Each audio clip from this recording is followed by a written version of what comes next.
Normalement, je serais gentleman, je présenterais les dames avant, mais vous allez me permettre, mesdames, on va y aller dans l'ordre de notre présentation aujourd'hui, mais sachez que voilà. Donc, on va y aller avec trois entreprises, trois belles entreprises locales, comme je disais. On va explorer différents angles de ce que ça veut dire le zéro déchet. Donc, on va commencer avec Anthony Poitras, qu'on accueille de la compagnie Pure, spécialisée dans les produits d'entretien ménager, produits corporels et tout ça. Donc, bonjour Anthony, bienvenue avec nous. Bonjour et bienvenue, merci. Excellent. Par la suite, on va aller explorer un autre angle avec Émilie Pialet-Shirt, qui est de la compagnie Aquasanté. On va explorer plus particulièrement aujourd'hui les filtres Berkey. Donc, bonjour Émilie, bienvenue à bord. Merci, bonjour. Excellent. Et en guise de dessert, on va aller voir les initiatives de Marie Provost, qui est de la Clé des Champs. Bonjour Marie, bienvenue à bord aussi. Bonjour Excellent. tout le monde. Que sans plus tarder, on va commencer avec notre premier panéliste. On va aller faire un tour dans la région de Kamouraska. Donc avec Anthony. Donc Anthony, la compagnie Pure, qui, juste nous mettre un petit topo, s'il te plaît. Oui, bien sûr. Ben, merci de nous accueillir, Jacques. On s'ennuie des consommateurs, on s'ennuie de l'événement, fait qu'au moins on est capable de se jaser avec des super belles personnes en plus qui sont présentes aujourd'hui. Donc, très content d'être là. Donc, ben Pure, en fait, nous, on fait des produits ménagers, corporels pour la maison, pour la famille, pour les gens. Puis, on a le souci de le faire depuis les tout débuts en offrant nos produits en vrac. Donc, tous nos contenants, finalement, sont adaptés pour qu'ils soient remplis de nouveau. Et également, ben, c'est ça, pour offrir nos produits en vrac, on a développé avec les années un réseau de distribution à travers des magasins dans toutes les régions du Québec, même dans les Maritimes, en Ontario également.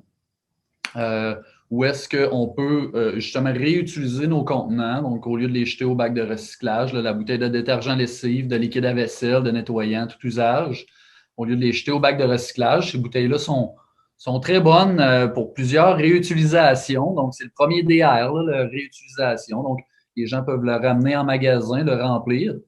Et évidemment, ben, lié à tout ça, ben, il y a une belle économie parce que dans les produits ménagers, ces fameux contenants-là ont un coût important. Donc, non seulement le vrac avec nos produits, c'est un geste hyper intéressant pour la planète, d'éviter des contenants de plastique au centre de tri, mais également, c'est un super bon geste pour le portefeuille. Fait qu'on essaie de justement amener ça accessible depuis plusieurs années là, aux gens.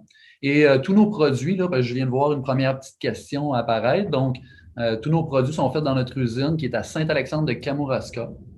On a la chance d'être sur le bord du fleuve c'est ça, dans une très, très belle région qui nous inspire et qui nous pousse toujours à aller encore plus loin au niveau des gestes qu'on peut poser pour améliorer notre planète. On vous invite, les gens, on va vous présenter une petite question et on vous invite à voter donc sur votre téléphone ou avec votre clavier. Donc, on va commencer la première question. Donc, Anthony, tu peux nous présenter la question? Absolument, absolument, Jacques. Donc, combien de bouteilles de plastique pur a été sauvé en 2020? Donc, plastique et verre, parce qu'on a également des bouteilles en verre. Donc, combien vous pensez que dans l'année 2020, avec notre réseau de distribution zéro déchet, on a réussi à sauver du centre de tri les fameuses bouteilles de plastique? Donc, option 1, 400 000 bouteilles. Option 2, 800 000 bouteilles. Ou la dernière option, 1 million de bouteilles. Donc, OK, donc on va voir ce que le public en pense. Ce que je peux simplement mentionner, en fait, c'est que, bon, la bonne nouvelle là-dedans, c'est que année après année, le nombre de contenants réutilisés augmente. Augmente énormément, beaucoup depuis 2-3 ans. Donc, on voit là qu'il y a un souci de la part des consommateurs de vouloir faire sa part, ce qui est une excellente nouvelle. Et ben, pour faire du pouce, écoutez, le plus grand nombre de votes a été 800 000 bouteilles. Écoutez, la réponse, la fameuse réponse là, à cette question-là, c'est qu'on a atteint en 2020 1 million de bouteilles réutilisées. Donc, on est extrêmement fiers d'avoir atteint cette barrière qui était quand même, à un certain moment donné, quand on a commencé, il y a plusieurs années passées, on ne pensait pas se rendre là, honnêtement. Mais comme je le mentionnais, là, on voit que les gens sont de plus en plus motivés, impliqués, cherchent des manières de réduire. Ben, avec les produits nettoyage à la maison, les produits corporels, c'est pas bien compliqué de le faire. Maintenant, on a, à travers le réseau de distribution, là, plus de 500 points de vente à travers dans toutes les régions du Québec qui permettent justement aux gens de réutiliser leur contenant. Fait que là, on a une petite vidéo qui est en train de commencer à l'écran.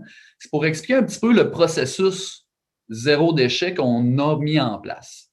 Donc, on a vu le camion. Donc, on a un distributeur qui est dédié, qui fait toutes les régions du Québec, des Maritimes et de l'Ontario présentement. Et justement, dans les magasins, on va livrer des bidons de 20 litres. Donc, on peut les voir présentement là, sur la photo. Ces bidons-là sont les contenants à partir desquels on va aller remplir les bouteilles des consommateurs. Et ce contenant-là, finalement, qu'on vend à travers le magasin, est consigné. Donc, c'est carrément comme un principe de consigne comme on connaît déjà. De notre côté, les camions là, de nos distributeurs sont jamais vides. Donc, quand on va livrer des bidons pleins. Et quand on revient vers l'usine, on revient avec des bidons vides consignés. Et ces bidons vides-là, ben, on peut le voir à droite, la photo à droite de l'écran. On les reprend à notre usine et on va les laver, les assainir et les remettre en distribution. Donc, dans tous les bidons que vous voyez, puis l'impact est assez fort parce qu'il y a certains magasins sur les photos que vous voyez là, c'est le nombre de bidons à toutes les semaines qui vont réutiliser. Chaque bidon de 20 litres représente au moins 20 à 25 bouteilles de consommateurs qui sont réutilisées. Donc, c'est énormément de plastique à travers une année. Et ça, c'est vraiment possible grâce à tout le concept zéro déchet, la distribution zéro déchet qu'on a mis en place, qui part de l'usine vers le distributeur, vers les magasins et qui revient par la suite de nouveau vers l'usine. Donc, là, on peut voir le camion là, qui est plein de bidons. Donc, ça, c'est une semaine en Ontario. C'est une semaine en Ontario. Le camion était de retour de l'Ontario. Puis, on peut voir le nombre de bidons qui est assez impressionnant. Donc, c'est énormément de plastique qui est évité. C'est énormément de consommateurs qui ont fait des économies, qui ont fait leur petite part. Fait que souvent, on se pose la question comme consommateur, est-ce que mes efforts que je vais faire vont faire une différence? Bien, je peux vous dire que dans le camion que vous voyez là, c'est des centaines et des milliers de personnes qui ont fait un petit effort, mais qu'au bout de la ligne, quand on regarde à la fin de l'année 2020, 1 million de bouteilles de plastique, c'est beaucoup, beaucoup de plastique. Donc, tout ça est rendu possible grâce à un réseau de distribution, des magasins motivés, des instigateurs, des pionniers qui ont décidé de faire le geste d'offrir nos produits en vrac dans leur magasin, de remplir des bouteilles au quotidien aux gens, puis ça a un impact énorme. Voilà. Alors, maintenant, dans la petite portion de questions qu'on pourrait demander au public. Donc, parce que ça fait quand même un certain temps là, que vous êtes dans le domaine. Oui, bien, c'est ça. Nous, en fait, on a démarré la marque au début, puis elle était dédiée à faire du vrac. Donc, c'est sûr que le processus zéro déchet s'est amélioré au fil des années. Mais on aimerait savoir à partir de quand vous pensez que Pur a commencé à offrir ses produits en vrac. L'option 1, 2009, option 2, 2015 ou option 3, 2020. J'invite les gens à voter. Donc, on voit là une bonne majorité des gens ont trouvé la bonne réponse. Donc, c'est bel et bien en 2009 que Pur a commencé à offrir ses produits en vrac. Donc, depuis la journée 1 que la marque a été mise dans le marché. Toute l'équipe derrière l'usine et la marque qui chapeaute les opérations ont mis en place un réseau de distribution qui s'est fignolé, qui s'est amélioré au fur et à mesure qu'on a avancé là-dedans. On a vraiment toujours utilisé des valeurs d'entreprise qui sont liées avec le mode de vie zéro déchet. Par exemple, la transparence. Une des premières choses qu'on a fait pour pouvoir offrir nos produits en vrac, c'est que tous nos contenants sont des contenants qui sont transparents pour que justement, quand on va en magasin, on puisse voir le niveau remplir et éviter de faire des dégâts pendant les remplissages. Une autre valeur, c'est la bienveillance et la qualité. Les gens qui achètent en vrac ne veulent pas nécessairement avoir des produits qui sont moins performants que ce qu'ils utilisent déjà. Donc, définitivement qu'on a mis beaucoup de bienveillance à utiliser des ingrédients qui sont non seulement performants, mais également soucieux de la santé des gens et de la planète et qui performent tout aussi bien que les produits conventionnels. Donc, on a vraiment été des pionniers en 2009. C'est sûr que les consommateurs n'étaient pas autant au rendez-vous en 2009 qu'aujourd'hui, mais on voit maintenant que les efforts et les étapes qu'on a passées de 2009 jusqu'à aujourd'hui portent fruit. Puis, on est extrêmement fiers qu'en 2020, justement, on ait pu permettre de réutiliser 1 million de contenants. Donc, je voyais une des questions, où est-ce qu'on peut procurer les produits à Montréal? Donc, on peut voir là, le petit vidéo. Donc, ça, c'est notre site web. Évidemment, notre site web est un endroit où est-ce qu'on offre énormément de contenu, de trucs, astuces. On parle de nos valeurs d'entreprise. On donne également beaucoup d'informations sur nos produits. Chacune des fiches de produits sur le site web va donner l'information sur le mode d'emploi, la mise en garde, les ingrédients. Comme si, par exemple, vos contenants devenaient, avec le temps qu'on les réutilise énormément, il vous manque des informations sur les étiquettes, bien, vous pouvez toujours retrouver ces informations-là sur le site web. Et pour savoir où vous procurez nos produits, bien, vous allez sur le bouton « Acheter », trouver le point de vente.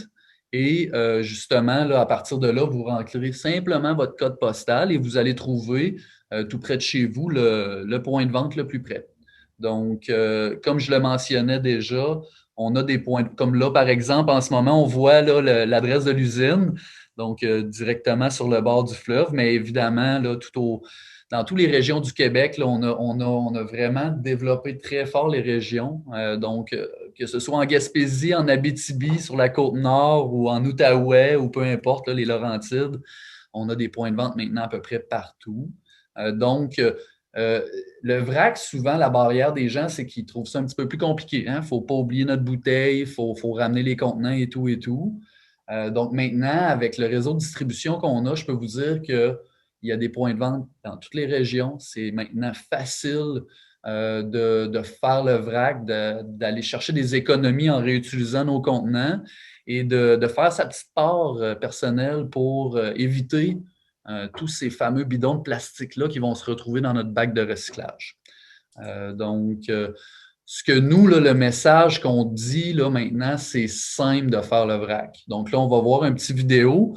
Donc ça, c'est dans un magasin. Dépendamment du type de magasin qui vont offrir nos produits, il y en a certains qui vont vraiment vous offrir un service 5 étoiles où est-ce que vous apportez vos bidons vides et il y a quelqu'un qui va tout s'occuper de les peser, de les remplir. Donc, vous payez vraiment ce que vous allez avoir mis dans vos bouteilles. Il y a d'autres magasins qui vont offrir le vrac, mais en mode libre service. Donc, vous allez vous-même remplir vos bouteilles. Puis encore là, ça fait plus de 10 ans maintenant qu'on investit en recherche et développement pour rendre le vrac facile pour les consommateurs et également pour les magasins. Donc, éviter les dégâts, remplir sa bouteille rapidement. C'est maintenant facile, le vrac, c'est simple. Donc, on vous invite vraiment à poser ce geste-là. Vous allez en bénéficier non seulement pour votre portefeuille, mais également pour la planète.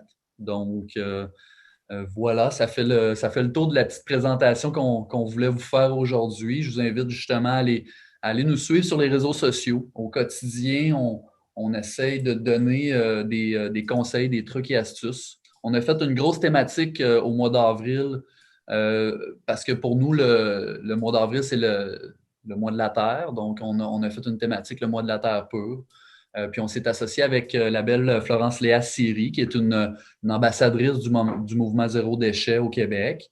Et elle a donné tout au long du mois des trucs et des thématiques autour des 5 R. Donc, je suis pur sur Instagram, sur Facebook, sur notre site Internet. On vous invite à nous suivre et ça va nous faire plaisir de répondre à vos questions. Marie, justement, a levé la main. Oui, bien, en fait, écoute, je suis vraiment contente, Anthony, de pouvoir te poser la question qui me brûle depuis des années et que je n'ai jamais posée à quelqu'un qui faisait des produits ménagers en vrac comme toi. Est-ce que vous avez fait l'analyse économique pour voir si ça peut être rentable d'avoir un système d'échange de grands contenants? Tu sais, moi, je suis une consommatrice qui achète du vrac depuis... diantre, certains n'étaient pas nés encore, mais finalement, tu sais, mon savon à lessive puis mon savon à vaisselle, je me suis retrouvée à plus acheter des bidons de 10 litres finalement, là, tu sais. J'ai jamais... Est-ce que vous avez analysé, voir est-ce que ça peut être rentable que le consommateur finalement puisse, dans son magasin qui a déjà vos produits, qui fait le zéro déchet, faire l'échange du bidon 10 litres, rempli. C'est quelque chose, ça? Ça s'envisage-tu? Bien, en fait, définitivement qu'on l'a envisagé. Ça se fait très bien, ce programme-là, avec des pots maçons. Donc, le programme de réutilisation de pots maçons dans un lave-vaisselle commercial, comme les restaurants peuvent avoir, est possible. La difficulté qu'on vit avec le pot maçon, c'est que dans une utilisation de produits ménagers, c'est pas le contenant le plus pratico-pratique. Je vais vous donner l'exemple qui est déjà arrivé régulièrement avec certains consommateurs qui ont, par exemple, mis du gel douche ou du shampoing dans un pot maçon, met ça dans la douche, il arrive une petite... on se revire de bord un peu trop vite et le pot maçon tombe dans le fond de la douche en céramique, casse et là apporte quand même son lot de défis. Donc, c'est pas pour rien qu'il y a des contenants de plastique justement qui sont le plus utilisés dans les produits ménagers, c'est parce que ça demeure quand même la matière la plus pratico-pratique au quotidien pour les produits ménagers.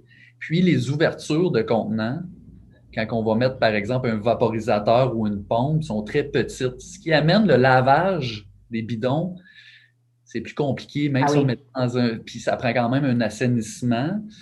Donc, c'est ce qui rend le concept en magasin beaucoup plus complexe. Nous, on a développé à l'usine un système justement qui réutilise les gros bidons de 20 litres. Et pour le faire avec un bidon de 20 litres, l'analyse économique était bonne. Mais quand on rapetisse le contenant, c'est qu'on a besoin de beaucoup d'eau. On a besoin de beaucoup d'agents moussants, anti-moussants, pardon. Ce qui fait en sorte que là, le temps et tout le processus n'est pas nécessairement meilleur pour la planète. Donc, c'est pour ça qu'on a vraiment misé sur avoir des magasins qui vont avoir des consignes. Puis également, l'autre chose, c'est que quand on met un produit, une bouteille de plastique dans un lave-vaisselle, ben, il y a aussi toute la chaleur qui est créée, qui fait en sorte que là, le plastique va avoir une durée de vie plus basse. Fait que c'est les défis. C'est les défis du zéro déchet. Et c'est pour ça que là, nous, on a plus orienté notre stratégie d'une manière différente. Cependant, le 10 litres, il se réutilise. Donc, encore là, comme on a moins besoin de le remplir souvent parce que, bon, il va durer beaucoup plus longtemps, il peut très bien se ramener en magasin. On le voit là, au quotidien, il y a de certains magasins qui ont des clients très fidèles. Là, puis les clients amènent leurs 10 litres. Donc, c'est possible de ramener 10 litres en magasin également. C'est vrai. Et je peux rebondir aussi, Marie, bon, pour les entreprises comme Clé des Champs, par exemple, si c'est des grands consommateurs, peuvent se faire livrer. Vous avez le programme aussi pour entreprises là, pour livrer les plus grandes quantités. Tout à fait, absolument. Donc, nous, en fait, là, le processus est simple, c'est que les camions vont dans les régions avec des horaires prédéfinis. Donc, on est au Lac-Saint-Jean aux 3 semaines, on est en Gaspésie aux 3 semaines, on est à Montréal à tous les mercredis, etc. Donc, tout simplement, quand que vous êtes un client chez nous, on va vous aviser avant que le camion parte pour s'assurer qu'on puisse... Fait que oui, tout à fait, les entreprises... En fait, dernièrement, on a vraiment un boom d'entreprises. Les entreprises se font imposer en ce moment des masques de procédure qui sont malheureusement doivent être jetés. Donc, il y a une conscientisation, là, je pense, qui est encore plus présente auprès des entreprises parce que là, on voit, là, on fait beaucoup de déchets avec les normes sanitaires. Donc, encore là, c'est simple de réutiliser ces contenants. On offre la livraison zéro déchet, donc c'est pas plus compliqué. Puis vous allez avoir des économies au bout du fil parce que le gros contenant de plastique qui est au bac de recyclage, c'est de l'argent qu'on met dans le bac de recyclage. Excellent. Merci. Donc, et juste pour dire que le bac de recyclage ne se retrouve pas forcément au recyclage et souvent, ça se retrouve au site d'enfouissement quand même. Ah, ça ouvre une autre réflexion, une autre discussion, effectivement, la gestion pour compléter le cercle, tout à fait. Là, mais c'est bien, on met ça en lumière, puis c'est en mettant en lumière qu'on va trouver les solutions éventuellement, tout à fait. Excellent. Bien, merci beaucoup, Anthony. Bravo pour cette belle entreprise là, du bas du fleuve. Donc, ça nous donne aussi le goût d'aller faire un petit tour cet été dans cette région-là parce que c'est magnifique. Hein? Vous êtes les bienvenus. Avec la pandémie, il y a eu beaucoup plus de touristes dans notre région dans l'été passé, puis on vous invite. Donc, on a un magasin directement à notre usine, puis une belle région à découvrir sur le bord du fleuve. Donc, si vous passez des vacances cet été, on vous invite avec plaisir. Merci. Bravo. Merci beaucoup, Jacques. Merci. Donc, maintenant, on va passer à un autre angle. Donc, Éminé de la compagnie Aquasanté, produit Aquasanté. Donc, Éminé, c'est encore, l'eau. Hein? L'eau, ça, c'était ici qui est une grande problématique. Là, c'est l'eau, la consommation de l'eau. Fait que oui, on est tous, comme les produits d'entretien ménager, l'eau, ça, on ne s'en sort pas. Donc, tu as des petites solutions pour nous aujourd'hui. Oui. Alors, merci beaucoup pour l'invitation de participer au webinaire. La thématique zéro déchet, ça me tient particulièrement à cœur. Fait que pour ceux et celles qui me connaissent un petit peu, vous savez probablement que l'eau, c'est un sujet qui me tient vraiment à cœur et qui me passionne. J'ai fondé Aquasanté en 2010, après de nombreuses années dans le domaine de l'environnement, mais je voulais sensibiliser les gens à l'importance de l'eau comme pilier fondamental de la santé. Et pour proposer aux consommateurs québécois et canadiens des solutions de filtration, d'ionisation et de revitalisation de l'eau qui sont éco-responsables. Alors, je suis aussi une militante environnementale de très longue date et puis la réduction des déchets à la source, c'est un enjeu qui me tient vraiment à cœur. Alors, aujourd'hui, j'aimerais vous présenter quelques faits et statistiques par rapport à l'eau de consommation. Par la suite, j'aimerais vous présenter les purificateurs d'eau Berkey. Donc, c'est notre produit vedette, très en demande ces temps-ci. C'est un système de purification qui est plus performant, économique et écologique que tout autre système d'eau sur le marché. Alors, on va voir tout ça dans la présentation. Alors, je vais vous présenter, excusez-moi, faire ça comme il faut. On a partagé mon écran. Voilà. Alors, j'espère que vous voyez mon écran maintenant. Oui. Alors, c'est ça. Donc, évidemment, l'eau, c'est source de vie, comme Jacques il disait, on ne peut pas passer à côté. L'eau nous entoure, c'est 70 de la planète, mais c'est aussi à peu près 70 de notre corps. Alors, avec l'âge et le temps, on perd de l'eau en vieillissant. C'est un phénomène naturel, mais c'est vraiment, vraiment important de maintenir un niveau d'hydratation adéquat. Alors, dans le corps, on a de l'eau partout. Les poumons, 90 même le sang, c'est 82 de H2O.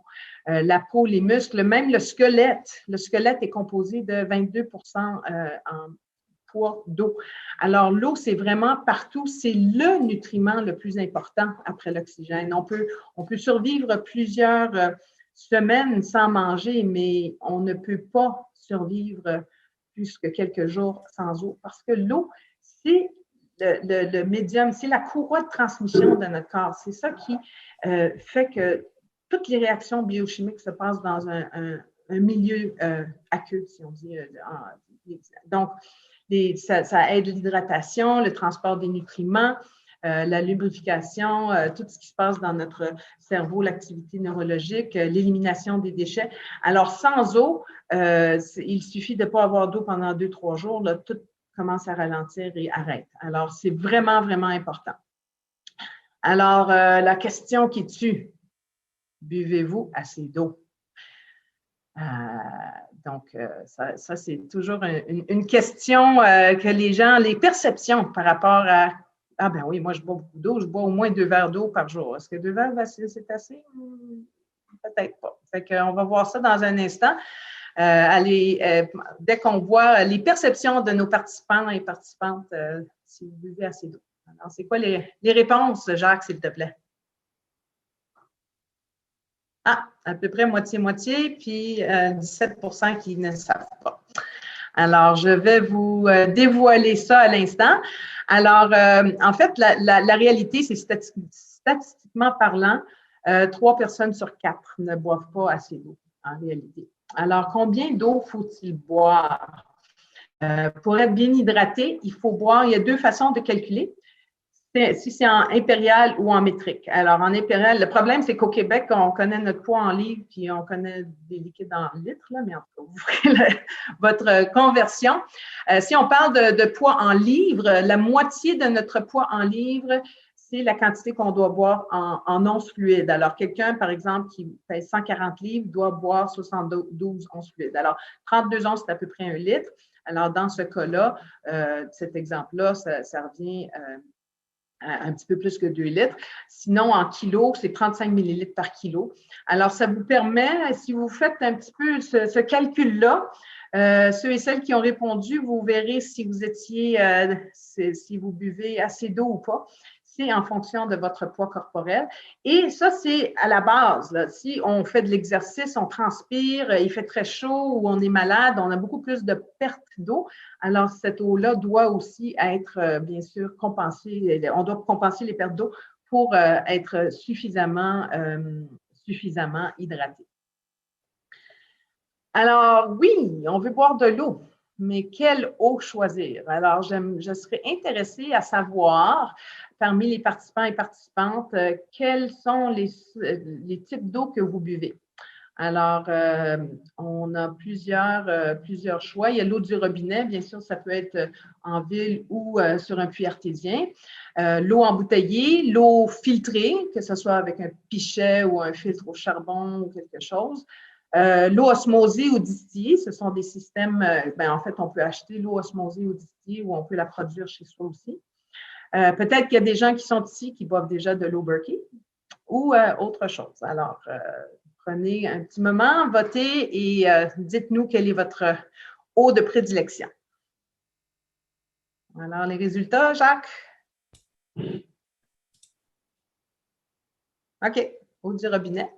Alors, je suis contente de voir que peu de gens boivent de l'eau en bouteille parce qu'on est quand même dans la thématique zéro déchet. Mais même l'eau filtrée, on va voir, là, il y a des solutions qui sont plutôt plus polluantes que d'autres. Ah, je vois qu'il y a au moins une personne, je ne sais pas combien de personnes sont, 2%, ça représente combien de personnes, là, mais on a des adeptes de Berkey déjà parmi nous.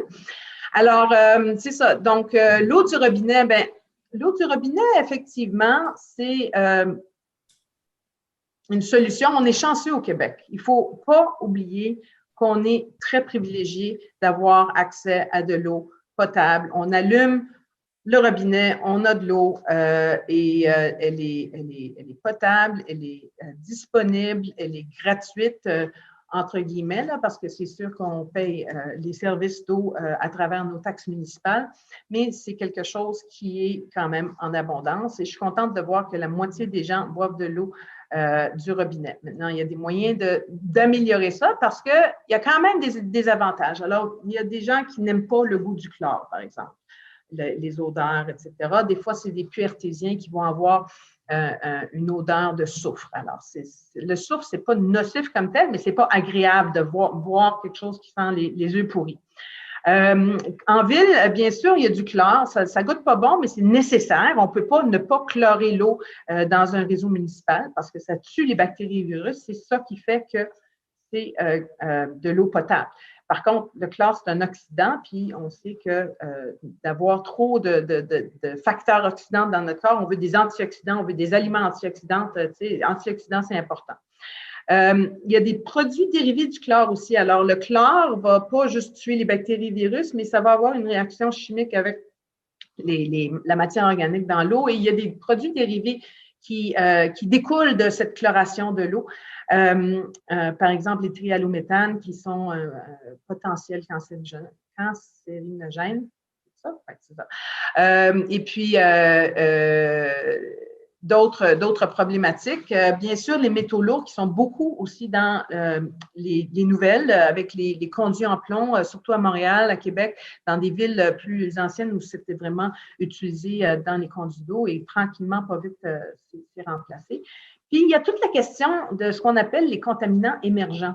Alors, les produits chimiques, les pesticides, les composés organiques volatiles, les résidus pharmaceutiques, tout ça, ça se retrouve quand même dans l'eau. Si on parle du fait que 80% de la population du Québec s'abreuve à partir de l'eau du fleuve Saint-Laurent, on s'entend qu'il y a quand même beaucoup de contaminants dans l'eau. Donc, ça fait en sorte qu'il y a des gens qui vont plutôt… c'est ça. Puis ça, c'est quelques exemples. Là. Il y a une couple d'années, il y avait de l'atrazine, un pesticide qui est banni en Europe, qui est encore utilisé au Canada et qui a été retrouvé dans le fleuve Saint-Laurent. Bien sûr, la question aussi du plomb qui est une réalité importante pour plusieurs personnes. Alors, on sait que le plomb a un effet assez important sur c'est bioaccumulable et on ne peut pas l'éliminer, alors c'est vraiment problématique. Alors, il y a beaucoup de gens qui se tournent vers l'eau embouteillée. Alors, l'eau embouteillée, on sait que c'est disponible, c'est un goût neutre, on pense que c'est plus sécuritaire, mais en réalité, il y a quand même beaucoup de désavantages. Alors, les désavantages, le premier auquel on pense, c'est l'impact environnemental, évidemment.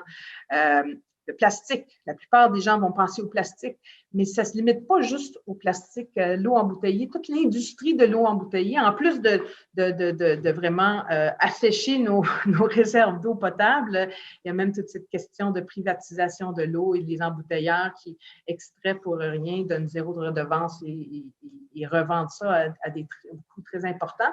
Mais tout ça, c'est un réseau de transport aussi. Alors, l'eau, elle est puisée dans l'eau de source ou alors ça peut être de l'eau transformée aussi. Et le transport va générer des gaz à effet de serre, que ce soit dans la production, l'embouteillage, toute l'activité industrielle, de livrer dans les magasins, beaucoup de gaz à effet de serre. Et aussi, ce qui n'est pas souvent pris en considération, c'est que l'industrie de l'eau embouteillée gaspille énormément d'eau. Okay? Pour chaque litre d'eau qu'on boit d'une eau embouteillée, il y a environ 3 litres qui se ramassent au drain. Et ça, c'est à cause du lavage des bouteilles. Tu sais, Anthony en a parlé tantôt. Tu sais, il y a quand même une hygiène nécessaire pour ça, mais ça peut être aussi pour refroidir les machines qui produisent le plastique. L'eau est utilisée partout à travers ça. Donc, l'impact environnemental, ce n'est pas juste le plastique. L'autre désavantage, on n'y pense pas. Ah, ben j'ai acheté un 24 500 ml à 2,99 ou à 1,99. Ça peut paraître pas cher, mais en bout de ligne, là, quand on met tout ça ensemble, l'eau embouteillée, ça coûte très cher. C'est une industrie qui est moins réglementée que l'eau municipale. Les compagnies, les embouteilleurs doivent bien sûr faire des tests dans leurs usines, mais c'est à l'intérieur de l'usine, c'est pas par une tierce partie, alors que bien sûr l'eau municipale doit suivre les normes très strictes du ministère de l'Environnement et doit vraiment répondre aux exigences minimales. Et c'est testé plusieurs fois par jour et c'est la raison pour laquelle, si jamais il y a un problème, on sait tout de suite, puis il y a des avis d'ébullition et autres. Et bien sûr, les contenants de plastique, ce n'est pas juste le déchet environnemental, mais c'est aussi que le plastique peut se dégrader dans le temps et il y a des nanoparticules qui peuvent se retrouver dans l'eau. Donc, quand on pense que l'eau embouteillée, c'est plus sécuritaire que l'eau de la ville, mais c'est peut-être remplacé. C'est des contaminants différents, c'est des dangers différents, mais c'est quand même pas idéal. Il y a en 2018, je me souviens très bien de ça parce que c'était à quelques jours avant l'Expo Manger Santé 2018, il y avait une étude qui a été publiée. C'est une étude par une université américaine qui a fait une recherche longitudinale et sur 5 continents. Ils ont recueilli des échantillons d'eau embouteillée sur 5 continents avec plusieurs fournisseurs différents, incluant les gros Aquafina, Dasani, Nestlé Pure, etc. Et ils ont trouvé qu'il y avait des nanoparticules dans… Ah, j'aurais dû te poser ça, Jacques, comme question. Ça aurait été bon, mais je n'y ai pas pensé. Combien de pourcentage de bouteilles pensez-vous qui ont des nanoparticules de plastique dans cette étude-là? C'est 93 % des bouteilles avaient des nanoparticules de plastique. 93 %. Fait que c'est pas une petite chose, OK? Alors, l'eau embouteillée, pensez-y avant de polluer la planète et de vous polluer le corps. Alors, il y a beaucoup de gens qui prennent de l'eau filtrée. Alors, ils n'aiment pas le goût de l'eau du robinet. Ils vont avoir un pichet filtrant, un Brita, quelque chose sur le robinet, sur le frigo. C'est sûr que ça améliore le goût et ça retire certains types de contaminants, mais pas tous. Et selon le type de filtre qu'on va avoir, ça va être très variable. Dans le domaine de la filtration de l'eau, il y a très, très peu de compagnies. En fait, il n'y en a à peu près pas qui publient vraiment des résultats d'analyse de laboratoire indépendants.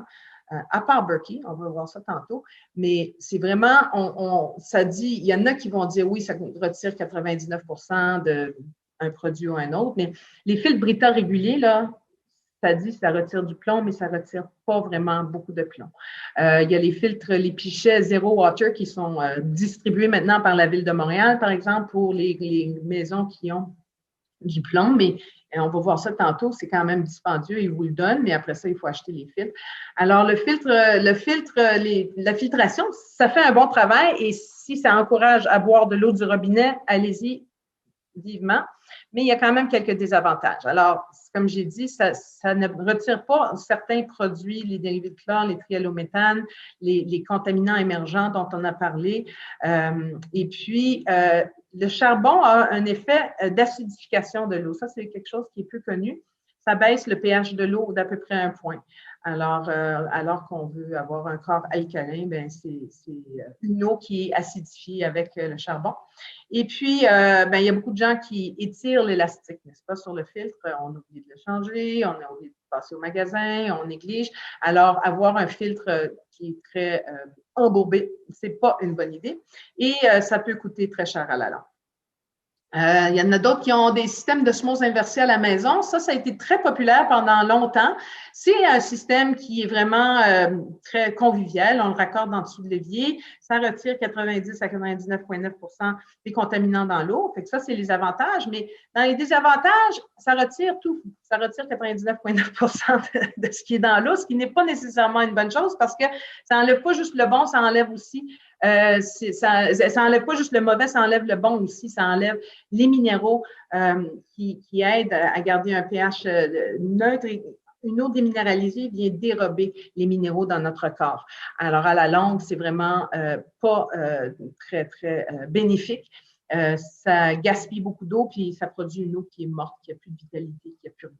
Alors, l'eau distillée, c'est la même chose, très, très, très pure, mais il n'y a plus rien dedans. Et l'eau, la meilleure eau, c'est l'eau de source, tu sais, qui sort de la montagne directe, qui n'est pas contaminée. Fait que c'est ça qui a la vitalité, l'eau que l'on veut. OK? Alors, j'aimerais vous parler justement des purificateurs d'eau Berkey. Berkey est une compagnie qui existe depuis 1830. Fait que c'est pas hier que ça a été inventé, cette technologie. Ça a commencé en Angleterre. C'était les premiers filtres à gravité où on verse de l'eau en haut. C'est ça que j'ai ici à côté de moi, mais vous les voyez mieux à l'écran. Alors, c'est 2 réservoirs superposés. On verse l'eau en haut, les filtres sont dans le haut et on recueille l'eau filtrée dans le bas. C'est un système qui ne requiert aucune plomberie, aucun raccord de plomberie, pas d'électricité. On peut l'utiliser n'importe où sur le bord d'une rivière. C'est vraiment très intéressant.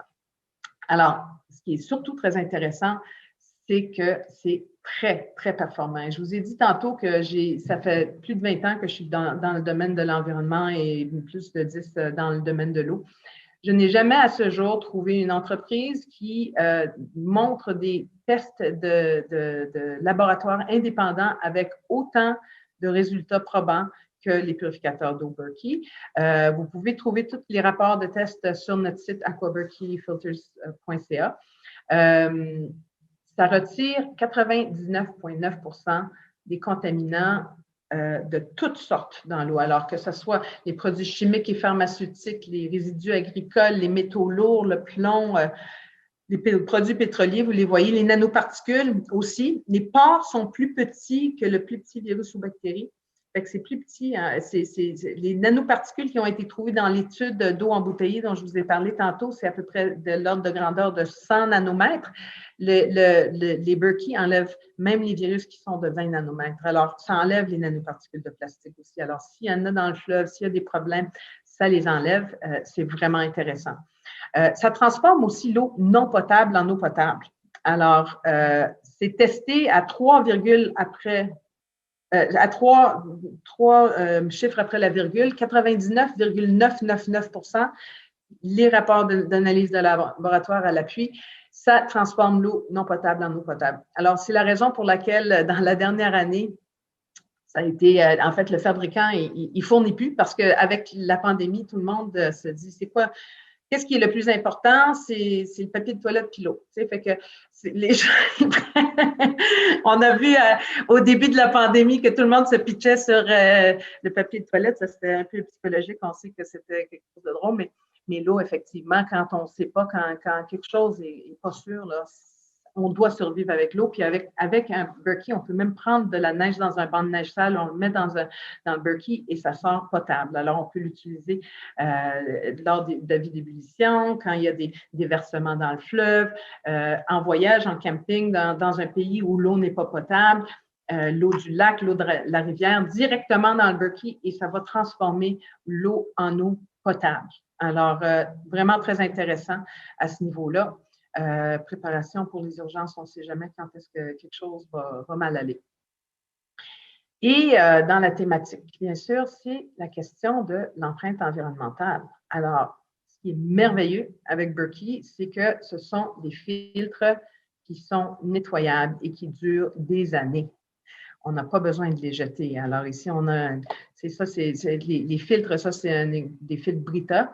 Les filtres Brita, c'est à peu près 40 gallons ou à peu près 150 litres à traiter avec 2 filtres Black Berkey que je vais vous montrer là.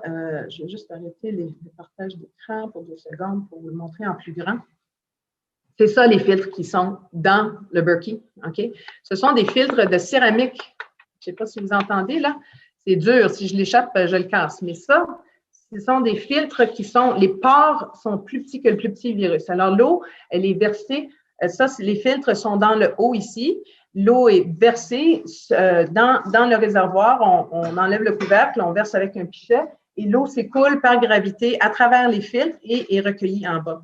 Et ces filtres-là, étant donné qu'ils sont durs et étant donné que les pores sont très, très petits, ce qui arrive, c'est que tout ce qui s'appelle particules en suspension va venir se coller en surface parce que ça ne peut pas rentrer dedans. Tout ce qui est plus gros que 20 nanomètres, là, que ce soit virus, bactérie ou toute particule en suspension qui peut être dans l'eau, va venir se coller en surface. Alors, quand on voit que le débit ralentit, on prend simplement un tampon à récurer ou une brosse en nylon, on brosse l'extérieur vigoureusement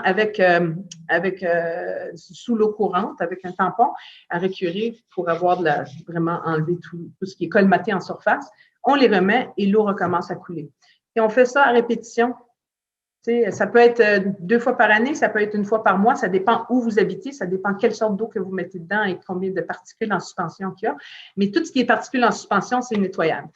Tout ce qui est dissous dans l'eau, tous les contaminants qui sont dissous dans l'eau vont en fait se lier au matériau filtrant. Alors, c'est un matériau breveté. Il y a du charbon, bien sûr, dedans, mais il y a d'autres choses aussi. Il y a un lien ionique qui se fait avec le matériau filtrant qui fait que tous les contaminants chimiques, pharmaceutiques, les hormones, les produits pétroliers et tout ça même le radon, va venir se coller au matériau filtrant dans un lien à sens unique. Alors, une fois qu'il est collé, là, il ne peut plus ressortir par le trou.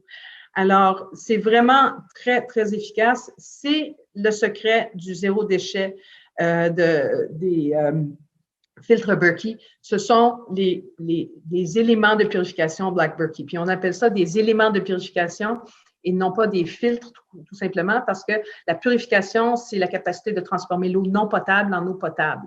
Alors que la filtration, c'est juste d'enlever les contaminants, mais si c'est non potable, ça ne réglera pas le cas. Alors, très intéressant au niveau zéro déchet. Les réservoirs aussi sont à vie. Ça se remplace peut-être à toutes les 5, 6, 7 ans. Ça dit 3, 4, 5, 6. Ça dépend de l'utilisation que vous en faites, bien sûr, et la quantité de charge particulière qu'il y a dans l'eau, parce qu'on peut enlever ce qui est en surface, mais tout ce qui est encore plus fin, il peut y avoir des particules et des poussières encore plus fines qui vont finir par embourber le cœur du fil, puis ça, on ne peut pas les nettoyer. Mais quand vient le temps de changer les filtres, on fait juste changer 2 filtres ou 4 filtres à l'intérieur. Les réservoirs sont à vie, sont en acier inoxydable. Alors, un matériau très solide, très durable dans le temps et très zéro déchet. Fait que je vais juste repartager mon écran. Donc, c'est ça. Donc, 2 Black Berkey, c'est l'équivalent en termes de nombre de litres, c'est l'équivalent d'à peu près 150 filtres Brita. Alors, c'est 150 filtres ou les autres marques, là, Zero Water, qui est très connu aussi maintenant à cause du problème de plomb dans les grandes villes. Donc, c'est ça. Vraiment, ce sont des filtres qui n'iront pas à l'enfouissement. Puis quand on finit par finir avec ces filtres-là, c'est quand même surtout de la céramique, là, puis du charbon. Oui, les contaminants vont être pognés dedans, alors c'est malheureusement pas recyclable comme tout filtre, que ce soit des filtres à air, des filtres à eau, ne sont pas recyclables parce qu'il y a trop de déchets, de contaminants non caractérisables qu'on ne peut pas comme séparer du médium. Alors malheureusement, c'est un déchet, mais il n'y a pas de plastique, ou en tout cas à part la petite base ici, ça a très peu d'incidence, même quand ça part au site d'enfouissement. Alors, très intéressant dans ce sens-là. Alors, beaucoup plus écologique que toutes les autres options dont on a parlé. Alors, j'aimerais juste vous montrer un petit peu aussi au niveau du coût. Alors, vous voyez ici, les Berkey, ça varie entre à peu près 320 $, puis ça peut aller selon les configurations à plus cher, mais mettons sur une moyenne de 350 $, on parle à peu près de 1,5 cent le litre, parce que si on prend le fait que c'est à peu près 6 000 gallons, 2 filtres, 22 700 litres ici, c'est 6 000 gallons. Si on fait 350 divisé par 22 700, on arrive à 1,5 cent. Si on fait le même calcul avec une bouteille de 18 litres, puis 5 $, c'est généralement l'eau qu'on va remplir soi-même à l'épicerie, puis ça, c'est généralement de l'eau osmosée, mais quand c'est livré à la maison, ça peut être 7 ou 8 cents. Le même 22 700 litres, il va vous coûter 6 000 $. 28 cents le litre.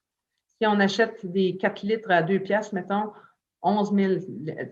Les chiffres peuvent varier, là, peut-être vous l'avez en spécial à je ne sais pas quel prix, mais c'est juste pour vous montrer, là, on ne parle pas du tout de la même ordre de grandeur. Là. Le coût de l'eau embouteillée, ce n'est pas juste cher pour l'environnement, c'est très cher pour notre portefeuille aussi. Alors, ne vous leurrez pas, ce n'est pas juste parce que c'est en spécial que c'est une bonne idée. Et puis même quand on compare avec certains filtres populaires, dont le Brita ordinaire ou le Zero Water qui est plus performant au niveau du plomb, encore là, c'est vraiment beaucoup plus cher qu'on pense. Encore pour le même 22 700 litres, les 2 filtres 3 000 gallons chaque, 6 000 gallons, c'est 22 700 litres. Si on fait le même calcul, ici, c'est à toutes les 40 gallons ou 151 litres qu'il faut le changer. Alors, quand on fait le calcul, on arrive à 4 ou 5 litres. Avec le Pichet Zero Water, le filtre il est beaucoup plus dispendieux. Oui, il est très, très efficace, mais beaucoup plus dispendieux. Alors là, on arrive plus à 10 cents le litre. On est versus 1,5 cent. Alors, avec le Berkey, ça nous permet aussi de l'utiliser pour tout. C'est quand on a un Berkey, c'est important de le prendre assez gros parce qu'on peut cuisiner avec. Si on est sur un puits artésien où l'eau n'est pas potable ou dans un chalet ou quelque part, on va prendre cette eau-là pour tout. Puis on n'y pense même pas en ville, à la campagne. remplir un chaudron à 3 cents, ça va vous coûter 3 cents, c'est sûr que vous allez le faire. Vous allez laver vos légumes dedans, vous allez tout faire avec. Alors, une fois que vous le lavez, pour toute fin pratique, ça ne coûte plus rien. Puis dans 5 ans, quand vous changez vos filtres à 160, 170 $, ça va coûter encore moins cher du litre parce que vous n'avez plus les réservoirs en inox à payer. Alors, vraiment intéressant à ce niveau-là aussi. Et sachons aussi, Émilie, que ces informations-là seront disponibles dans la rediffusion aussi. Là. Si les gens n'ont pas eu le temps de noter tout ça, parce que le temps avance. Là. Le temps avance, OK. Fait que j'ai presque fini. Alors, c'est juste pour dire qu'on a plusieurs formats différents. Notre site est vraiment très, très détaillé. Vous irez voir, vous pouvez y accéder par le site de l'Expo ou directement aquaberkeyfilters.ca, mais c'est vraiment pour des petits, une personne seule jusqu'à des gros groupes de 50 personnes et plus, selon la configuration, le nombre de filtres qu'on met. Il y a une section qui vous dit comment choisir mon Berkey, tous les facteurs à considérer. Et on fait tirer un Berkey. Alors, dans le cadre de l'Expo, vous pouvez participer au tirage de l'Expo Manger Santé. On fait tirer un Travel Berkey, qui est le petit format de 5,7 litres. Et puis, il y a le lien pour participer au tirage va être dans le chat, mais c'est aussi si vous allez sur le site de l'Expo Manger Santé dans la vitrine virtuelle. Produit Aquasanté est un partenaire, fait que vous nous trouverez dans le haut de la vitrine virtuelle et à travers ça, vous allez trouver le lien pour participer au tirage. Et encore plus de fun, c'est que notre promotion dans le cadre de l'expo, c'est que vous utilisez ce code-là sur notre site Aqua Berkey Filters et ça va vous donner 50 participations de plus au tirage. Donc, si vous gagnez, vous achetez votre Berkey, mettons, vous achetez le format 12 litres, qui coûte, je ne sais plus combien, 400 quelques dollars, mais vous avez gagné le tirage, bien, on vous rembourse le prix du Travel Berkey, donc 329 $. Donc, votre super système Berkey va vous coûter la différence. Si vous avez acheté juste le Travel Berkey, c'est remboursé à 100%. Alors, vous avez 50 participations de plus en utilisant le code promo sur notre site aquaberkeyfilters.ca. Alors, voilà. Merci. Excellent. Ben, merci beaucoup, Émilie. Effectivement, donc c'était plein de petites données. Là, finalement, oui, il y a des filtres, mais le coût des filtres de remplacement, effectivement, ça amène une autre donnée. Donc, excellent. Merci beaucoup. Oui. Alors, je ne sais pas si Anthony… Il y avait une couple de questions. On les prendrait-tu à la fin ou j'ai vu qu'il y avait des Émilie, questions? oui, c'est ça. Tu pourras peut-être regarder dans le chat et répondre, si tu veux, là, pendant que… En écoutant Marie quand même, mais en ayant deux oreilles, multitasking. C'est bon, femmes, vous êtes excellent. bonnes là-dedans. Excellent. Merci. Donc, je ne sais pas si Anthony ou Marie ont une question pour toi. Sinon, on va passer à l'exposé de Marie. Donc, excellent. Merci beaucoup, Émilie. On a vu des angles pratiques au niveau de notre consommation. Marie, avec son entreprise Clé des Champs, oui, des beaux exemples pratiques, mais aussi… On va explorer le zéro déchet sous un autre angle. Alors, sans plus tarder, Marie Provost, s'il te plaît, Marie. Hey, bonjour. Hey, je suis vraiment contente de parler du zéro déchet aujourd'hui parce que moi, je pense que ce qui va faire changer, ce qui fait avancer dans le zéro déchet, comme dans beaucoup d'autres causes, comme l'amour de l'eau pure, par exemple, là, c'est vraiment quand la force et la volonté de changement, elle vient de la force du cœur. Moi, je crois que le zéro déchet, c'est un geste qui commence par partir du cœur de chacune des personnes, qu'on est tous des consommateurs, et ça part du cœur, on souhaite, on veut, on a besoin viscéralement de réduire notre empreinte, et c'est ça qui va faire qu'on va être inventif, trouver des solutions et croire et faire avancer les choses qui sont là. Quand j'ai commencé avec Clé des Champs en 1978, moi, je n'ai pas de quiz, là. Fait que quand j'ai commencé avec Clé des Champs en 1978, j'étais dans une époque où j'étais dans la simplicité volontaire. J'avais vraiment choisi de vivre en marge de la société. Puis pour consulter l'herboriste que j'étais, il fallait m'écrire au casier postal à Val-David où j'habitais dans ma maison. Pas d'eau courante, pas d'électricité et pas de téléphone, bien sûr. Et la Clé des Champs, elle a vraiment commencé comme une entreprise zéro déchet parce que moi, par choix, je vivais zéro déchet à ce moment-là. Et la vie a fait que j'ai fait un grand détour finalement, puis qu'en partant une entreprise, puis en faisant une véritable entreprise de Clé des Champs au cours des décennies, la perspective du zéro déchet, elle ne s'est jamais perdue, mais en même temps, la volonté de faire moins de déchets a toujours été là, mais j'ai pas une entreprise qui est orientée vers le zéro déchet. Puis, moi, ce que j'aimerais dire en perspective aujourd'hui, c'est que ce qui est important, il ne faut pas avoir peur du zéro dans zéro déchet. Des fois, on se dit, tu sais, zéro déchet, hey, zéro, et c'est binaire, ça, tu sais, là, c'est comme, j'arriverai jamais, je serai jamais là, je pourrai jamais manger zéro déchet ou rouler zéro déchet ou n'importe quoi zéro déchet.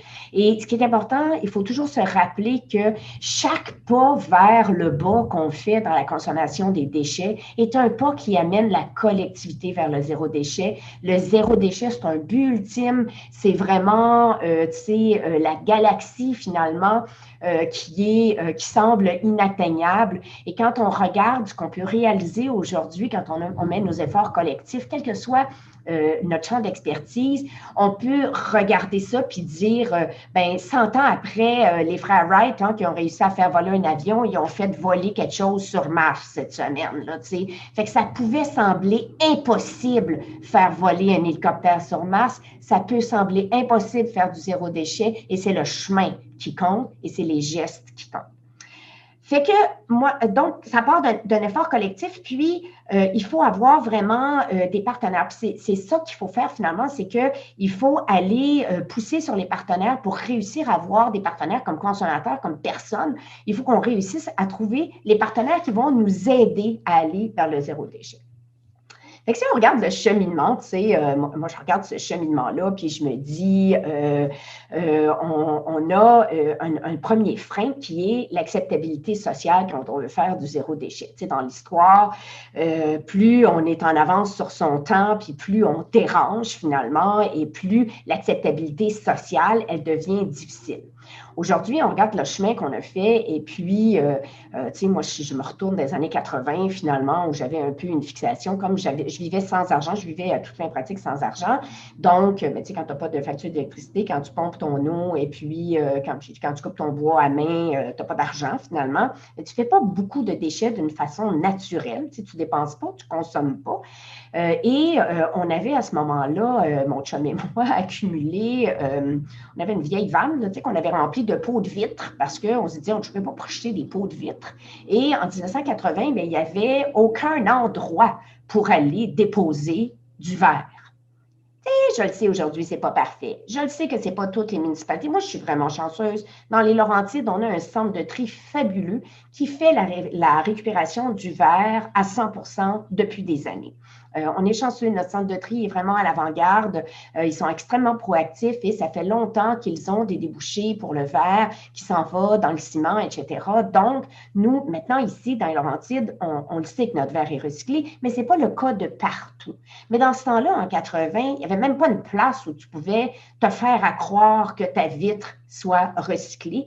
Et il fallait, à ce moment-là, être dérangeant et puis aller cogner à la porte de la municipalité et puis dire, on est allé cogner à la porte de la municipalité puis on a dit, bien là, y a-t-il une place où on peut recycler le verre? Et puis, y a-t-il un endroit, y a-t-il quelqu'un qui recycle le verre? Et est-ce que je peux retourner finalement mon emballage? Fait qu'on dérange et pour faire bouger les choses, il faut être dérangeant. Tu sais, dans les années 80, mais alors ça, aujourd'hui, on a avancé beaucoup et puis on est vraiment capable d'aller recycler le verre ou d'aller trouver des débouchés pour son verre. Il y a plein d'autres sphères où est-ce qu'on a vraiment avancé. C'est vraiment beaucoup plus facile maintenant de manger et de se fournir des aliments en vrac. C'est aussi la santé publique a fait un grand détour. Tu sais, si je me rappelle nos belles années aux Petits Oiseaux, Saint-Laurent à Montréal, où on prenait simplement la poche de cachou, puis on l'ouvrait, on roulait les barres, et puis les clients venaient avec leur contenant, pigeaient là-dedans, à pelle, à main, On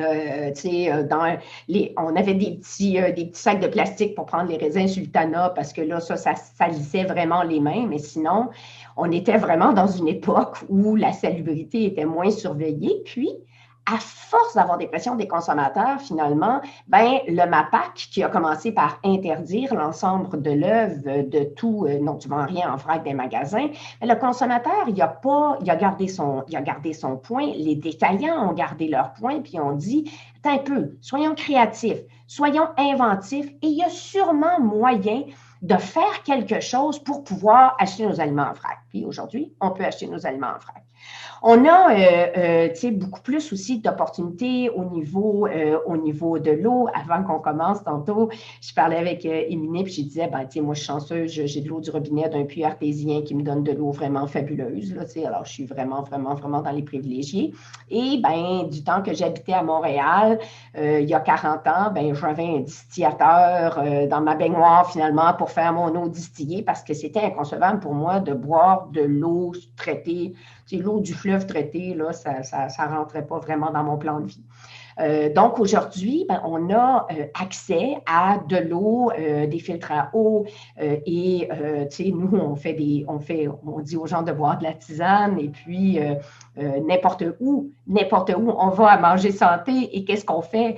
On encombre le bureau de Jacques avec nos gallons d'eau pour pouvoir faire notre tisane parce que c'est inconcevable pour nous de faire de la tisane à Manger Santé avec l'eau de la Ville de Montréal. Non, c'est un non-sujet. Puis moi, comme j'explique tout le temps, là, je ne suis pas supposée parler de l'eau, mais comme j'explique tout le temps, quand tu fais de la tisane avec de l'eau du robinet, elle est déjà tellement pleine, cette eau-là, qu'elle ne veut pas se faire des nouveaux amis. Fait que quand tu mets ta tisane dedans, elle n'extrait pas les principes actifs des plantes parce que elle est déjà pleine d'amis, elle a déjà tous des liens partout, elle est déjà pleine. Fait que nous autres, on ne fait pas de la tisane avec de l'eau du robinet, on charrie notre eau parce que pour nous, c'est vraiment une valeur importante. Fait que là, aujourd'hui, les filtres à eau, ça a extrêmement évolué, c'est vraiment génial, c'est fantastique. Moi, je regarde ma mère de 92 ans qui habite à Montréal et qui est en train de se magasiner un filtre à eau parce qu'elle ne veut plus se faire livrer de l'eau et qui n'a, depuis 50 ans, jamais bu l'eau de la Ville de Montréal parce qu'elle est consciente que c'est essentiel pour sa petite santé fragile de 90 ans.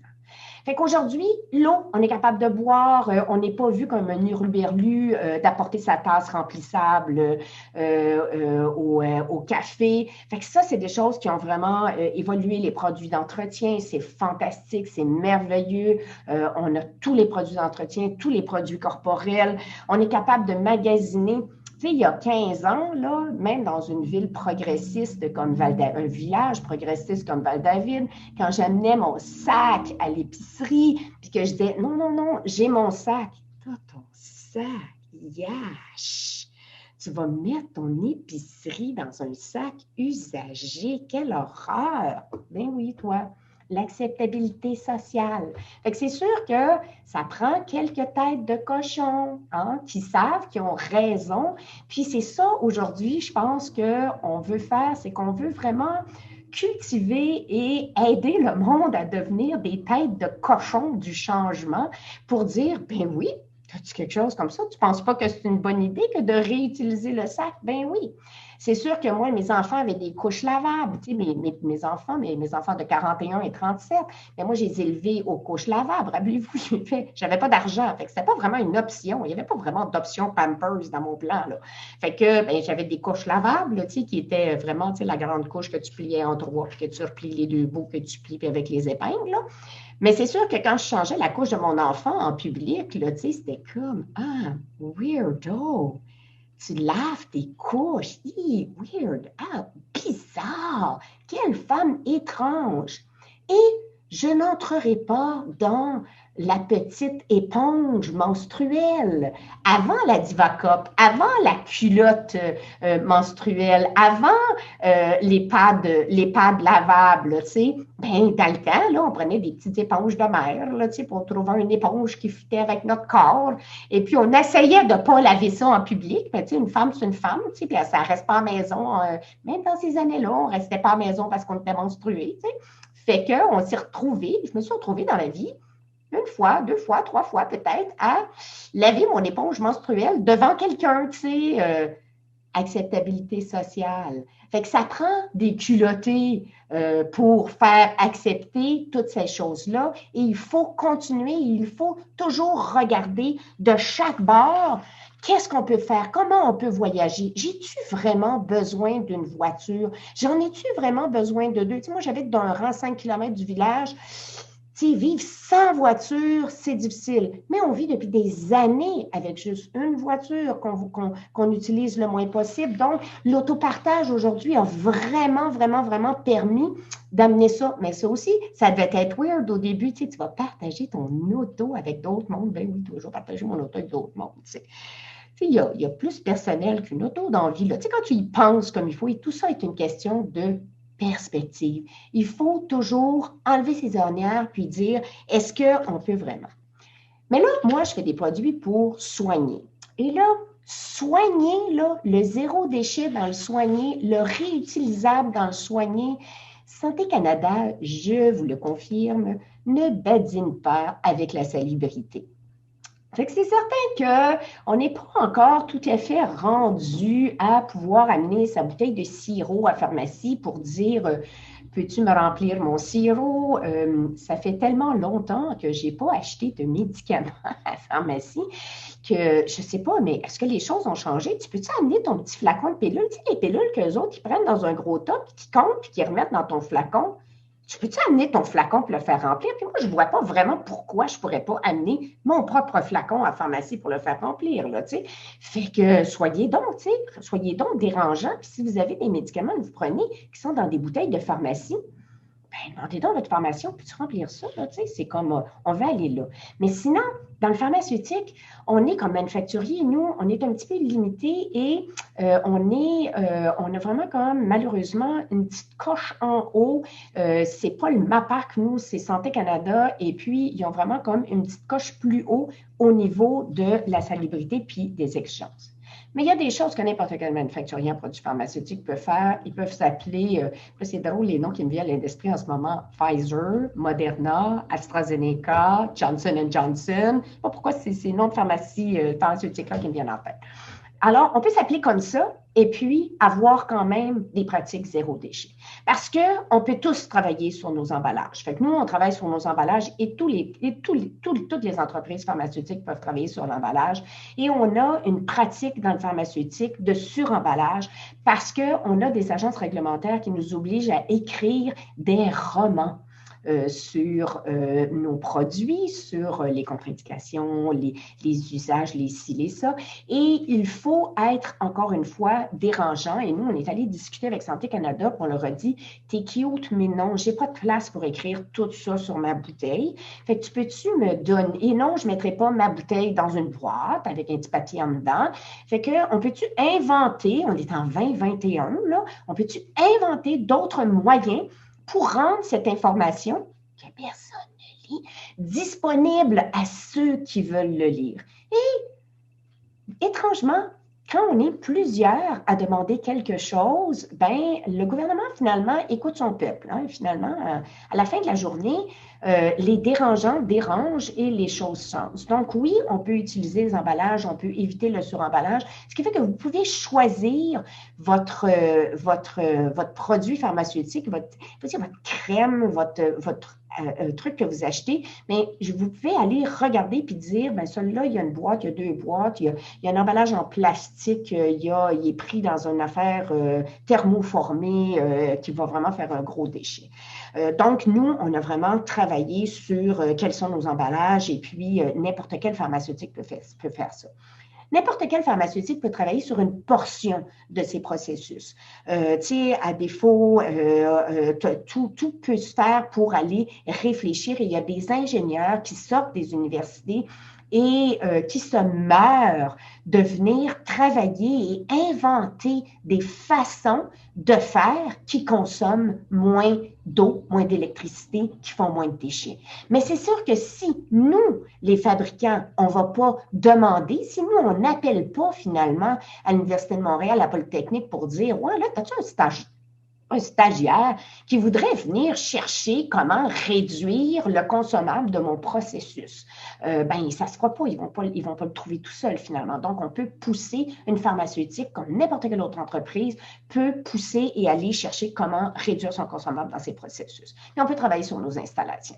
C'est sûr que nous, le jour où il y a 10 ans, où on s'est construit une clé des champs, on est allé construire pour dire, bon, on va aller construire avec des matériaux durables. On est allé chercher une certification LEED. On a appris que quand tu fais une construction LEED, mais tu commences par mettre des barrières pour l'eau de ruissellement de ton chantier ne vienne pas abîmer tout ce qui est en bas de ta montagne. Et on n'aurait jamais pensé à ça. La certification, ça sert à ça. Ça sert à t'obliger à faire des choses que tu n'aurais pas dans ton radar et que tu dis, mais quelle excellente idée!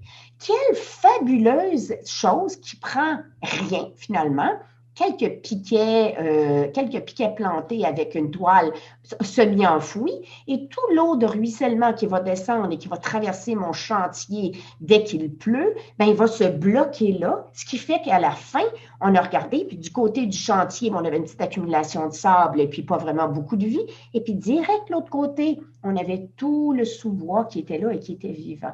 Donc, la certification va nous aider à savoir sur quoi il faut travailler. Il va nous donner des moyens simples parce que d'autres personnes sont passées avant nous et y ont pensé. Fait qu'on s'est construit un toit vert, évidemment, pour, tu sais, comment faire. On ne peut pas, dans la vie, tu ne fais pas un toit sans faire un toit vert aujourd'hui, là, tu sais, quand tu construis, tu as la chance de construire, mais tu sais, si tu mets 3 lignes de plus, puis tu fais un toit vert sur lequel on cultive des plantes qui servent à fabriquer nos produits. Fait que la teinture de thé, Clé des champs de 2020, elle a été complètement fabriqué sur un toit vert, où on se retrouve avec un terreau qui est beaucoup plus chaud parce qu'il est beaucoup plus mince. Donc, on se retrouve dans des conditions de culture qui sont beaucoup plus proches de l'habitat naturel du thym. C'est sûr qu'à l'intérieur de notre entreprise, on s'est trouvé un endroit où ça va être un mur végétal arrosé avec nos eaux de ruissellement. C'est sûr que moi, aujourd'hui, je ne comprends pas que tu fais une construction municipale ou institutionnelle, que tu ne fais pas ce qu'on appelle fabuleusement un puits canadien, qui est juste un tuyau enterré dans le sol qui fait que ton air rentre à moins 35 un bout et ta ventilation, qui est 100 pieds plus loin, reçoit de l'air à moins 3, moins 4 en plein hiver. Donc, on a une économie incroyable au niveau du chauffage. C'est certain qu'on a mis un préchauffage solaire pour que l'eau chaude, on a la chance, nous, comme institution, comme n'importe quelle école qui est construite, n'importe quelle institution qui fonctionne le jour, mais vous savez que le Québec est un endroit où le taux d'ensoleillement est un des plus élevés.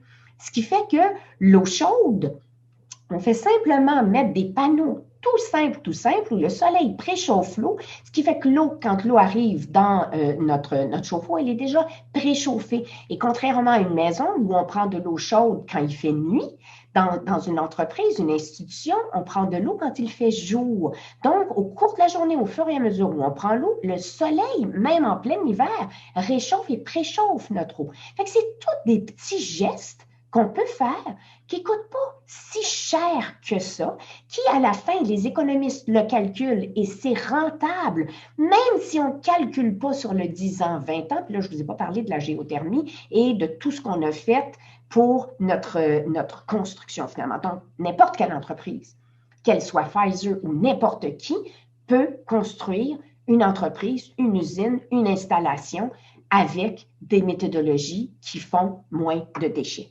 Et après, on se revoit dans l'administration où le papier, c'est inconcevable qu'il n'y ait pas 3 stades de réutilisation pour le papier. C'est inconcevable d'acheter autre chose que du papier 100% post-consommation au départ. Quand il est blanc des 2 bords, déjà, il y a déjà eu une vie avant. Alors, au départ, 100% post-consommation. On imprime d'un bord, on récupère, on réimprime l'autre bord, puis après, on envoie dans des chiqueteuses et ça sert à emballer nos produits. La même chose avec le carton. C'est fou dans une entreprise. Si vous saviez, c'est capoté comment la quantité de carton qui est générée parce qu'on reçoit.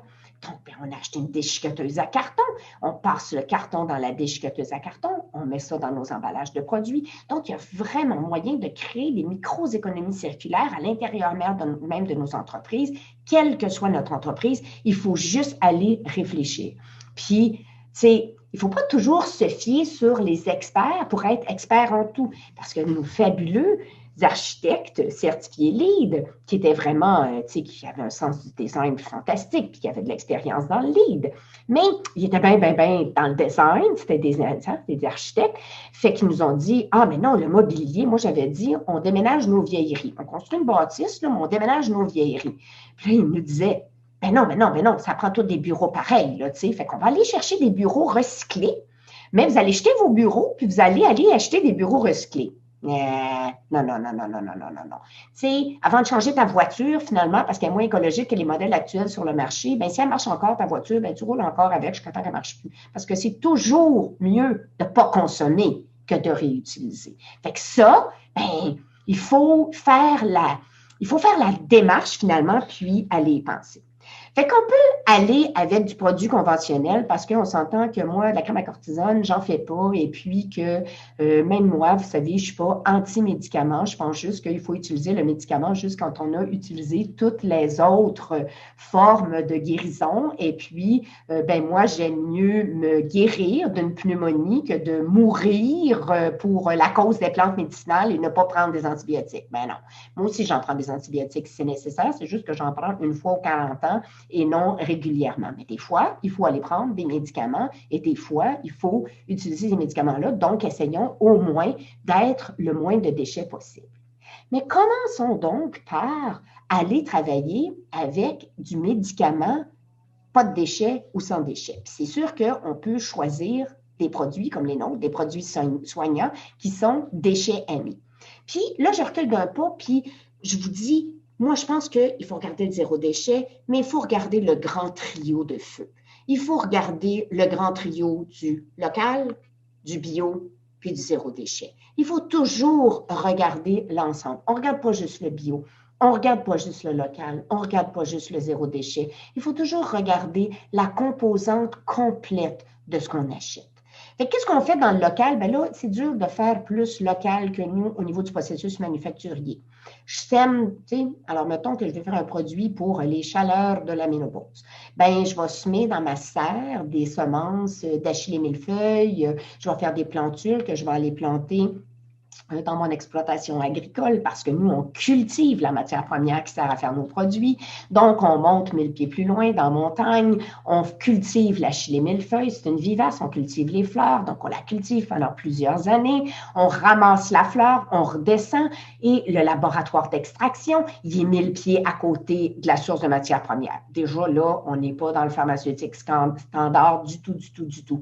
Et c'est certain que moi, il y a 20 ans, quand on a développé parce que ça fait déjà 20 ans, je l'ai tourné quand je pensais à ça, quand on a développé la nouvelle réglementation sur les produits de santé naturelle avec Santé Canada, bien moi, j'allais dire, ben non, nous, on peut pas analyser la matière première avant de la transformer. On l'accueille à 10 heures, puis on l'extrait à 3 heures de l'après-midi. Je n'ai pas le temps d'envoyer ça dans un labo pour la faire analyser. On est local, on est vraiment en terrain court. Donc, on récolte, on amène ça au laboratoire d'extraction, 1000 pieds plus loin, on fabrique le produit, on l'emballe et notre expédition, ben, c'est nous-mêmes. Donc, c'est 100 pieds plus loin dans la bâtisse que c'est embarqué dans les camions pour s'en aller au magasin. Et après, dans le champ, ben, à l'automne, on récolte les semences et ces semences-là qu'on va aller semer pour faire notre prochaine batch d'achillée. On travaille en bio, fait que c'est sûr que les intrants qu'on a, ben, on a un petit peu de calcaire, on a un petit peu de produits de phytoprotection, mais la plupart de l'intrant qu'on a, le volume d'intrants qu'on a, ben, c'est le fumier qu'on ramasse chez nos voisins qui ont des fermes éducatives ou qui ont des écuries, qui ont du fumier mais qui n'ont pas de production agricole. Donc, on ramasse leur fumier et on fait nos intrants, donc nos fertilisants avec les déchets alimentaires des autres. On n'a pas de rebut de fabrication. Nos fabrications prennent très peu. On est resté, même 40 ans plus tard, on est resté avec des processus extrêmement simples et on est resté dans une mentalité où est-ce que nous, on dit aux gens, le summum du bio local zéro déchet, c'est récolte-la ton achillée. Fais-la, ta teinture d'achillée, dans ta cuisine, chez vous. Puis, moi, là, que les déchets, là, ça m'enlève rien du tout que 3000 personnes au Québec se fassent de la teinture d'Achillée parce que ça a un effet de multiplication. C'est pas tout le monde qui peut ça faire, c'est pas tout le monde qui veut ça faire. Donc, on va vraiment vers de l'éducation et l'éducation à l'autonomie et à l'autarcie presque, c'est vraiment le summum du zéro déchet, c'est ça. Et il y aura toujours de la place pour que mon entreprise vive et soit rayonnante finalement parce que si tout le monde fait de la teinture d'Achillée, ben, je ferai d'autres choses finalement. Et il y a des affaires qui sont plus compliquées à faire que la teinture d'Achillée, puis que même si vous savez comment faire, ça ne vous tentera pas nécessairement de les faire parce que c'est bien long, bien compliqué. Fait que donc, on s'en va vraiment vers pas de rebut. Les déchets de fabrication, ils sont retournés au compost. Donc, après avoir fait ma teinture d'Achillée, ben, mon seul déchet qui est fabriqué dans ça, ben, il est retourné au compost. Et moi, je suis dans un milieu clos ici où j'ai un champ d'épuration et donc mon eau est filtrée par mon champ d'épuration. Donc, j'envoie même pas d'eau dans les systèmes globaux municipaux. La vie est faite de même. Je suis autonome dans ça. Dans les emballages, c'est sûr que la vie n'est pas parfaite. Tu sais, et puis, moi, je dis souvent, le mieux est l'ennemi du bien. Tu sais, à un moment donné, il ne faut pas que tu t'empêches de bouger ou tu t'empêches de faire des choses parce que ce n'est pas la perfection. Fait que le mieux est l'ennemi du bien. Un petit peu comme on disait tout à l'heure avec Anthony, là, bon, idéalement, moi, c'est bien long à remplir un 10 litres là, à mon épicerie au coin. Là, fait que oui, c'est vrai que je peux ramener mon 10 litres pour le faire remplir, mais là, probablement qu'il ne restera pas 10 litres dans son 10 litres. Puis c'est compliqué. Là, fait que, mais c'est mieux faire ça que de jeter mon 10 litres au vidange, clairement. Donc, le mieux est l'ennemi du bien. Et dans notre cas, dans les emballages, on a vraiment un très, très, très, très grand défi à cause de la très grande volatilité de nos produits de plantes séchées. Donc, qui ont besoin de barrières qui sont, si on veut que notre produit reste intact, bien, ça y prend quand même des barrières. Et on est vraiment en développement. Ce qu'on fait, c'est qu'on fait des projets. Fait que là, on est en train de faire un projet avec des épiceries zéro déchet pour pouvoir, même dans un temps de COVID, ça a été quand même un défi, c'est un projet qu'on a commencé avant COVID, puis qui s'est fait covider, là, d'envoyer des plantes dans des sacs qui nous sont renvoyés. Donc, de faire des sacs remplissables pour envoyer dans les plantes, dans les magasins zéro déchet, pour ensuite récupérer nos plantes, les traiter et les retourner. Fait que c'est sûr que pour nous, c'est plus de troubles, mais plus de troubles veut pas nécessairement dire que ça vaut pas la peine de le faire. Puis quand on se met à calculer puis à compter tout ce que ça fait comme changement et tout ce que ça a comme impact sociétal, ben, si on ne se donne pas de troubles, de toute façon, on n'évolue pas. Fait que donc, la vie n'est pas parfaite. On cherche, on essaie tous de réduire nos emballages.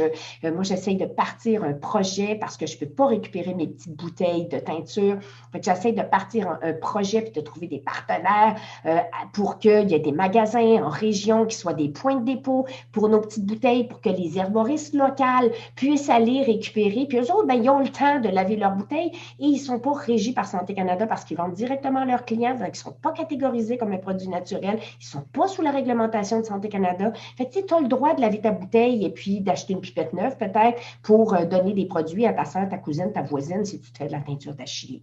Puis moi, ben, ça me fait plaisir que mes bouteilles soient réutilisées pour de la teinture d'Achillée faite par Paulette Tremblay en Gaspésie. Moi, je veux juste ça, finalement. Je n'ai pas de fun à ce que ma bouteille s'en aille au centre de recyclage. J'aime vraiment mieux la réutiliser. Fait que, tu sais, tout ça, finalement, c'est une grande aventure où est-ce que le grand secret, c'est d'examiner avec créativité chacun des gestes qu'on pose, de questionner et de remettre en question, puis-je faire mieux, de croire qu'on va être capable de faire l'impossible, d'applaudir la jeune génération qui, j'osais avec un chum hier que je connais depuis toujours, en fait, il me parlait de son fils de 18 ans qui est né, sa mère travaillait à Clé des Champs, tu sais, fait que, puis il me disait, ben, tu sais, il mesure 6 pieds 3 maintenant, et puis c'est un utopiste total, là, tu sais, qui fait du pain dans la vie, c'est ça qu'il fait, il fait du pain qu'il donne à peu près gratis à ses amis, parce que pour lui, ce qui est important, c'est répandre le bonheur. Fait que, ben, tu sais, ça prend des utopistes pour faire changer le monde, et moi, j'ai pleinement confiance que je vais, de mon vivant, voir ma planète, mon village, puis mon Québec, puis mon Canada, zéro déchet. Fait que du haut de mes cheveux blancs, là, moi, j'y crois que ça va se passer durant ma vie. Eh bien, cet exposé, c'est une forme de médicament pour l'âme, qu'on pourrait dire. Fait que voilà, ma chère Marie, bravo, excellent. Eh là là, quelle belle brochette, quel beau menu qu'on a eu aujourd'hui autour du zéro déchet. Alors, rapidement, je ne sais pas si Anthony ou Émilie, vous avez un petit commentaire pour Marie. Allumez vos micros si vous avez quelque chose. Sinon, c'était... Ah, J'aimerais simplement dire à Marie, gardez votre énergie, continuez à boire vos plantes. Vous avez une enthousiaste, c'est incroyable. Puis, c'est contagieux, donc je vais partir après la conférence et je vais avoir une belle énergie grâce à vous. Et Miné, ben même chose, c'est vraiment plaisant d'avoir partagé la scène avec vous aujourd'hui. Donc, c'était simplement ce que je voulais rajouter. C'est mutuel et c'est le fun de voir d'autres personnes. Marie, tu es pas mal une fonceuse et tu étais en avant de tout le monde. Alors, c'est le fun d'entendre ton histoire en plus de détails. Merci d'avoir partagé. Merci, Anthony. Aussi, belle initiative pour notre quotidien sans déchets. Ouais, excellent. Merci. Moi, j'aimerais ça finir en disant que je ne sais pas, Québécois, Québécoises, si vous réalisez la chance que vous avez d'avoir Expo Manger Santé depuis toutes ces années.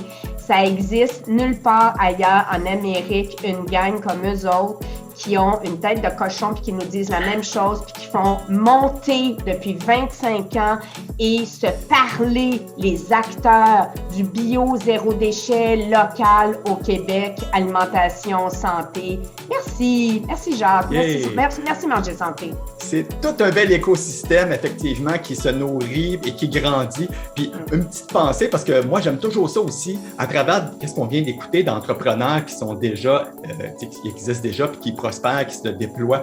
Tous les autres, Marie parlait des jeunes.